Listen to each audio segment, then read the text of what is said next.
আজকে আপনাদের সামনে এই ক্রিওর স্ট্যান্ড প্লাস রিংটি আনবক্সিং করে দেখাচ্ছি, যেটা মেনশন করে দিয়েছি সাইডে। এটা ফ্লিপকার্ট থেকে এসছে। প্রথমে আমি স্ট্যান্ড আর রিং লাইটের খাপটা বের করলাম, যেটা আপনারা দেখতে পাচ্ছেন। তারপরে আমি প্রথমে স্ট্যান্ডটা বের করে দেখাচ্ছি, কীরকম কোয়ালিটি বা কীরকম লেন্থ হয় সেটা আমি দেখাবো একটু পরেই। প্রথমে স্ট্যান্ডটা আমি বের করলাম, তারপরে ওটাকে সাইডে রেখে আমি এবার রিংটা বার করছি। রিংটা হাতে নিয়ে সাথে সাথেই মনে হলো কোয়ালিটি খুবই ভালো। এবং একটা ওয়াল মাউন্ট একটা পেয়েছি, মাউন্ট টাইপের একটা পেলাম। তারপর রিং, তারপর ওর সাথে অ্যাটাচমেন্ট ছিল ওই ফোন রাখার যেটা স্ট্যান্ডটা থাকে ওইটা, প্লাস একটা ডকুমেন্টেশন। রিং লাইটটার কোয়ালিটি খুবই ভালো। প্লাস এই যে এর মধ্যে লেগে যাবে রিং লাইটের নাটটা প্লাস স্ট্যান্ডটা। এবার স্ট্যান্ডটা আমি খুলে দেখাচ্ছি কীরকম কোয়ালিটি বা কতটা বড় হয়। প্রথমে স্ট্যান্ডটা একটু খুলে দেখাই। এই হচ্ছে এটার লেন্থ, যেটা অ্যাডজাস্টেবল করা যায়, প্লাস এখানে একটা নাট আছে যেটা দিয়ে আমি টাইট করছি।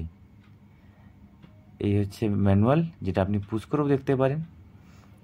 এটা হচ্ছে ফ্রন্ট পেজ, এটাও চাইলে পুশ করে আপনারা দেখতে পারেন।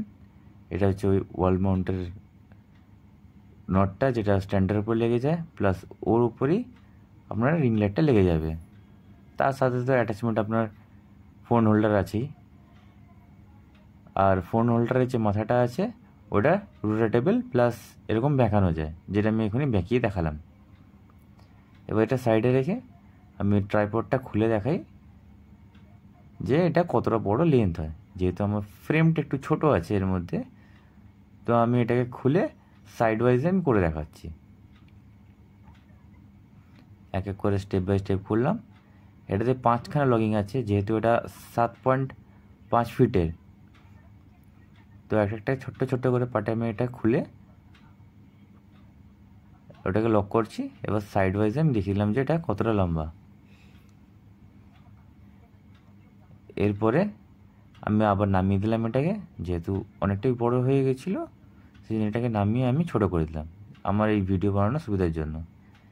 এই নিচে একটা লকিং সিস্টেম আছে, যেটার সাহায্যে আমি ওই লেগটাকে অ্যাডজাস্ট করতে পারবো, বড় বা ছোটো আমি করতে পারবো আমি আমার নিজের ইয়ের জন্য। এবার হচ্ছে এটা বন্ধ করে রেখে দিলাম। Thank you.